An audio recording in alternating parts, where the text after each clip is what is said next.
You've got some siding up in the corner, beams, and then the shake siding on the little window. This is why this is so appealing, is because some houses, you'll spend all this time and energy and effort on just the entryway, and then all the side of the house, especially if it's a big long ranch style, is left with nothing.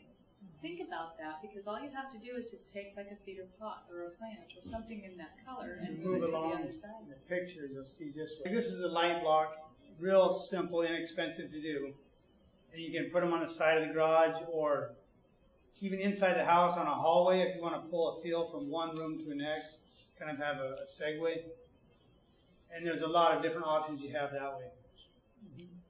Here's the black Kara was talking about. This house was actually really big, and the beam's huge, but just the whole style of the house, and the beams don't really feel that big when the house was like 10,000 square feet. So it kind of made the beams feel smaller. Kara had a point on the black metal. Well, the metal bracket is, what's the first thing you see when you look at that picture, because it kind of pops out, right? And that's probably what they were after. But imagine what that would look like if that was done in like maybe a burnt red color. It would just disappear right into the beams. And so then you would see more of the beams and less of the bracket. So think about that also when you're putting things on your house. If there's a sharp contrast, that's what's going to stand out to you. So make sure you like it. Make sure you like the shape of it, and do that with a plan. Cozy bungalow. Let's fill the screen with the words. First thing I think of with Craftsman is the tails that are real long and big and kind of ornate.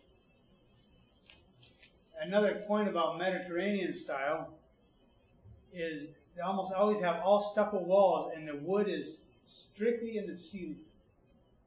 And lots of ornate detail with that. Okay, next. And this is just a cute bridge we did. It's so small we put it in the bungalow part here.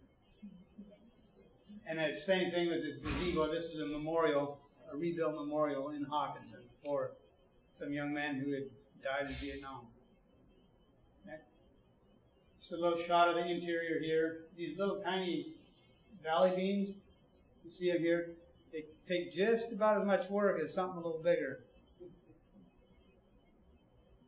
And I'll let Kara take over here. Let's go through the pictures. This is a house we had worked on together also. And keep going, and now we back up. Kara, tell them when to stop. Okay, this house is a house, it's a very, very large house. And this is the one I told you about earlier on, where she gave me the sofa, and she also had a blanket, and she said, this is my inspiration piece. So if you'll back up through the house, see how the ceiling is almost a white? We actually planned that so that it was very light against the beams. And the beams themselves, we wanted them to look like cherry wood, which was what was one of our big first choices, the cabinets. And the cabinets were just a clear coat cherry with a maple trim. So see how that's repeated? It almost feels like a cherry with a maple trim. That was planned. We'll go back. This is the kitchen. See the maple trim on the top of the crown molding with the cherry trim? And then this was a little faux finish that we did. This was the house I told you about. It had multiple colors. And different places in the house with fabric and with the paintings and the faux finishes is where we brought all the colors together. And then the walls themselves were different colors too. But it all had a very soft, cozy, very inviting feel when it was all done, even though this house was what? It's huge. Yeah, it's close to 5,000 square feet. If you back up one more picture, this is like right here. If you see the green on the walls, when I came back through this house, I had asked Kara that the beams seem so soft. You know, it's just kind of just really a real soft feeling to it. But I had seen that color on the stain on beams before. So I asked Kara, what's up? And she said it was the green, and they had also just lightly sanded the beams, just rounded the corners a little bit. But I think it was the green that was a big factor. Yeah, green actually, in many different shades of green, is a natural it's a natural sister product to wood because that's what you find in nature. And so anytime you see a green with a wood tree, it works together, and you can do it in deep shades or light shades, and this is what you get when you go with the light shade.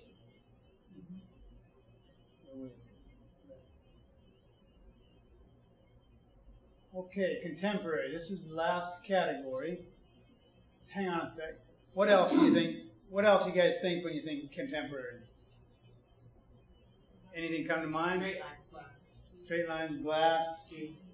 Mm-hmm. Contemporary's evolved a lot in the last little while. You know, it used to be, I don't know if you, I used to hear contemporary when I was younger and think, but it's all brass and glass, and it's there's a lot of really nice things out there that are in contemporary. A lot of surprises, concrete, maybe using sheet metal inside the house, like a corrugated metal. This is a project, another project Kara and I did together, and very immaculate. I mean, no clutter in the house at all. And this was, you know, just an example of just real clean. So even though the beams could be anywhere else, because of their surroundings, it just feels like this is an example of using timbers in a contemporary setting.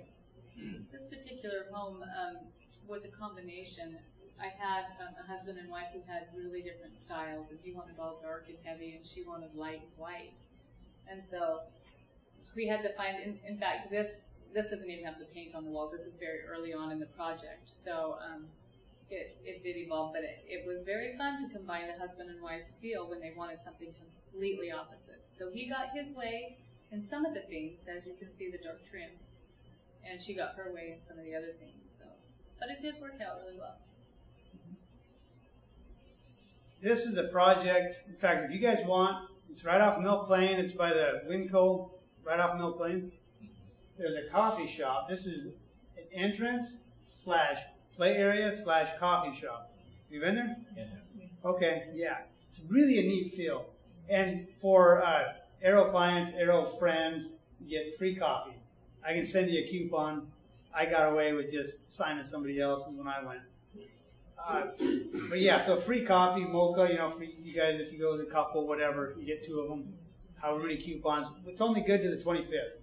What you're going to see when you come in here is a tilt up, a concrete building, and what they had originally had planned here was a metal stairway that started, you know, maybe a few feet in from the door, maybe 6 feet in from the door, and just wound up and came out at the top of the landing there. Quite a few risers, really high, like 12 feet.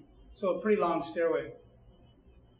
And the metal fabricators, the people who were going to do the stairway, they just had one problem after another. One guy wouldn't return calls. The next guy, he might have died or had a heart attack. I don't recall which it was. The third guy then, it was down to crunch time, and he wasn't responding either. And the CEO at the time, I had done some work for him, and he called me up and says, Bert, do you want to do a timber frame stairway, a round timber frame stairway? I said, I'm all over it, brother. I'm on my way. So we met. You know, that'd be really fun to do. So I was pretty excited about this. And so we met and talked it over. So I sat down in the evening and started thinking, okay, now what? You know, you can't just drum up something with no criteria at all. So I'm thinking, okay, so what do they want the finish to be like? What do they want to feel? So I'm being a little bit like Kara, but not to the nth degree. I mean, I don't have that ability. So I was kind of thinking, okay, for the spokes or the, you know, the spindles, yeah. The spindles, okay, how big should they be? And the treads. And so I called up the person in charge.